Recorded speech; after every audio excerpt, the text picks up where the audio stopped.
Property taxes in Portland need to go up, and the city needs to use money from the rainy day fund to maintain ongoing expenses. This coming after the city's budget was revealed back on April 14th. Joining us this morning live together for the first time for an interview, Portland City Manager Danielle West and also Portland Mayor Mark Dion. Thanks for coming in. Appreciate it. We appreciate the invitation. Yeah, well, here you go. First of all, Danielle, how tough was this putting together this budget? Extremely difficult. This was my fourth budget, I believe, and it was one of the most complex that I've had to deal with. A variety of issues, mostly shifts in money from other governmental sources, both the state and federal government, not showing up in the ways that we needed them to, and so trying to fill those gaps. Also, obviously, increases in wages and costs and health insurance, among other things that we had to manage and try to put together in order to make this budget work. What was your reaction, Mayor? I think the manager had a real challenge financially, but here's the reality. Augusta's walked away from us on the homeless issue, all right? The government in Washington is acting no better in that they're holding back funds that were anticipated. So she and I and the council are facing up to a $12 million gap. That's real money. You know, and I've been very vocal to say that I'm not intending to pass that on to local taxpayers. I don't think that they should be penalized because Washington and Augusta can't decide how to fund their responsibilities to the city. Yeah, if you don't get the money that you normally get from Augusta, what does this mean, especially when it comes to the homeless, which, by the way, that's a subject you're really passionate about. I am passionate about it. I've spent all my time as mayor working with the administration to get people into shelter first so they can get stabilized and hopefully move on to other settings. This reduction in services from the Mills administration will put us in a place of reducing services possibly, seeing people go back out on the street, or we're going to have to collapse our efforts to just a few sites to meet their needs. None of it is good news.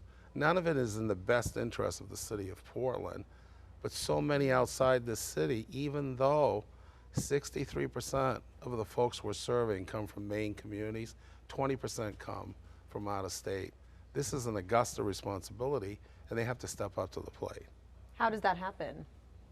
Well, with the legislature. I mean, I've lobbied the staff of the governor.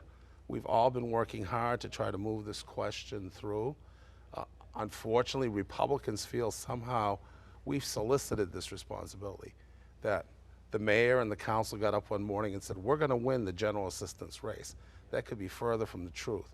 I want the responsibility of general assistant to be spread out equitably across the state. It's everyone's responsibility. Danielle, you and Mark, both property owners here in Portland. You're proposing a 7% property tax increase. I mean, that's going to affect you guys. How difficult was that, and how do you look in the camera and tell property owners, man, you're going to have another tax increase? Yeah, it was extremely difficult. I understand myself, my budget is tight. I know everyone's budget is tight, and so we tried to do the best with what we had. I've also offered the council, as the mayor just mentioned, a couple of options to even reduce that tax rate increase further potentially. One of them would be to consolidate our sites. We have 3 sites right now for our shelters, and so it would be consolidating them to 2. That would save about $1.3 million.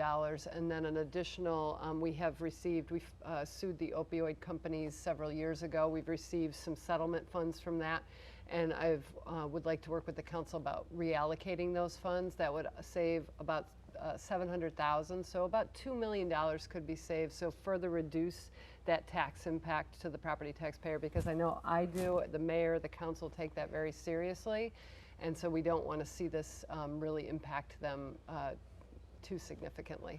Yeah, I think the council's going to have a hard decision. We have to contain our desire for new spending.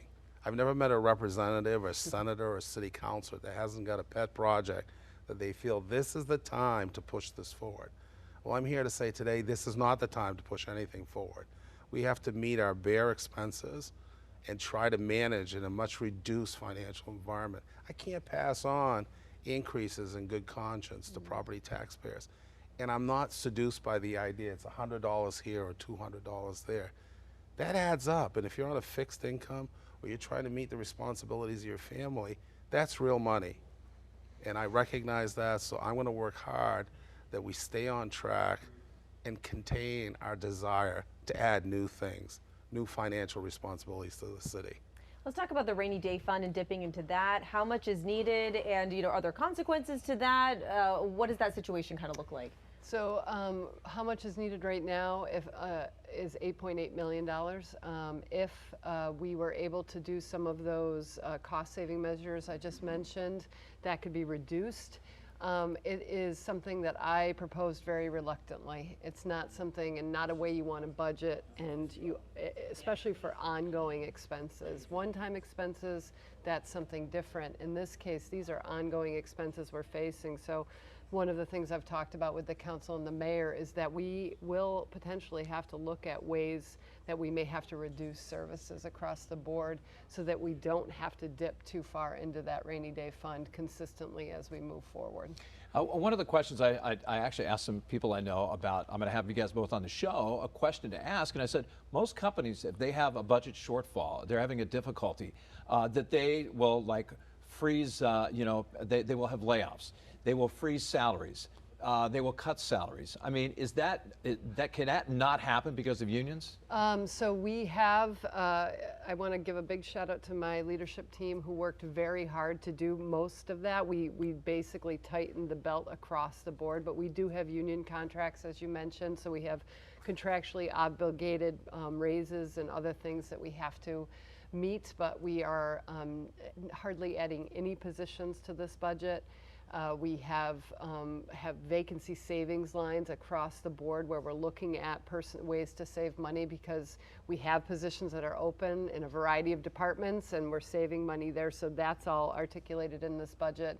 And we've tried to save on cost, across the board, whether it's fuel savings, cutting different costs for various travel and training and all of those extras, those things that when you're in a tight budget situation you just can't get to.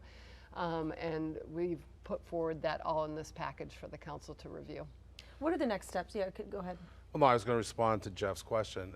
The one option you didn't describe from the business community is that they can pass the costs on to the consumer. I don't want to do that.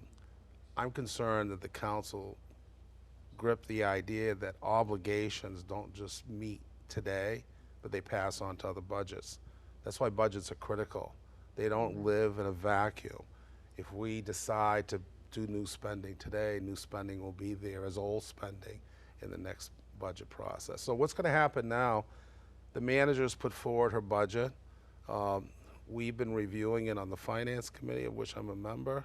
We'll make recommendations after that process, and then we'll take it to the council. So I'm hoping if councilors have ideas for the budget, that they'll participate with the committee. And to their credit, many do attend those sessions.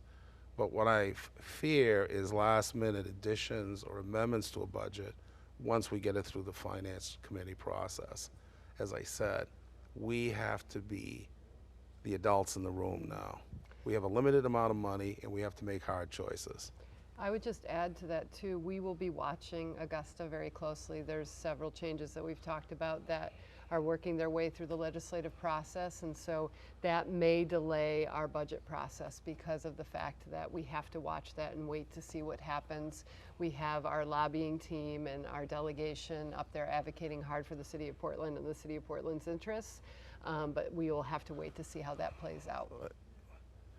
If the federal government and the administration in Augusta had not retreated from the historical responsibility to fund these social services, we'd have a budget increase somewhere around 4%, which would be very reasonable in this environment.